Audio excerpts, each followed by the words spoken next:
धुळे जिल्हा शिवसेना महानगर व हरिओम बहुद्देशीय संस्थेच्या संयुक्त विद्यमानाने बांधकाम कामगार योजनेअंतर्गत 600 नोंदणीकृत कामगारांना भांड्यांचा संच वाटप।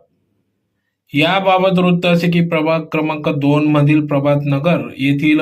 हनुमान मंदिर परिसरात धुळे जिल्हा शिवसेना महानगर व हरिओम बहुद्देशीय संस्थेच्या संयुक्त विद्यमानाने आज बांधकाम कामगार योजनेअंतर्गत 600 नोंदणीकृत कामगारांना भांड्यांचा संच वाटप करण्यात आला। या कार्यक्रमाप्रसंगी या ठिकाणी शिवसेनेचे नेते जिल्हा प्रमुख मनोज मोरे, महानगर प्रमुख संजय वाल्ले, सामाजिक कार्यकर्ते तथा हरिओम बहुद्देशीय संस्थेचे अध्यक्ष गणेश चौधरी, सामाजिक कार्यकर्ते सनी मोरे व पवार सर, त्याचबरोबर सामाजिक कार्यकर्ते तथा हरिओम बहुद्देशीय संस्थेचे अध्यक्ष गणेश चौधरी यांच्या धर्मपत्नी सौ वर्षा गणेश चौधरी यांच्या प्रमुख उपस्थितीत या ठिकाणी 600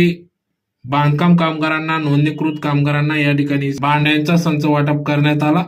या प्रसंगी या ठिकाणी येत्या काळात शिवसेनेच्या माध्यमातून या ठिकाणी सामाजिक कार्यकर्ते गणेश चौधरी, सनी मोरे यांना नगरसेवक म्हणून आपण निवडून आणावेत असे आवाहन या ठिकाणी जिल्हाध्यक्ष मनोज मोरे यांनी सर्व नागरिकांना केले। तर प्रभाग क्रमांक 2 मध्ये कोटी रुपयांचा निधी आणून येथील रस्ते, गटारी, पथदिव्यांचं काम प्रगतीपथावर असल्याचे सांगितले। तर पदावर नसताना, नगरसेवक नसताना देखील सामाजिक कार्यकर्ते गणेश चौधरी, सनी मोरे हे कार्य करीत असून महिलांसाठी लाडकी बहीण योजना, भांड्यांचा संच वाटप करणे,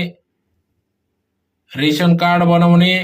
यासह विविध आरोग्याच्या मोफत शिबिर, महिलांसाठी विविध योजना, महिलांचे विविध स्पर्धा यासह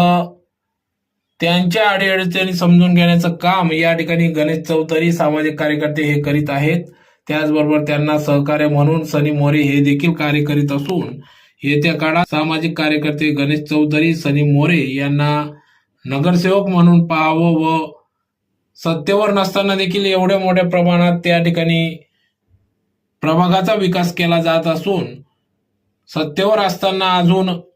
मोठ्या स्वरूपात निधी आणून ते संपूर्ण प्रभागाचा विकास करतील असं आश्वासित या ठिकाणी मनोज मोरे यांनी केले। तर मोठ्या संख्येने या ठिकाणी सर्व महिला वर्ग उपस्थित होते। तर 600 बांधकाम कामगार, नोंदणीकृत कामगारांना भांड्यांचा संच या ठिकाणी वाटप करण्यात आला। याच्याबद्दल जर बोलायचं असेल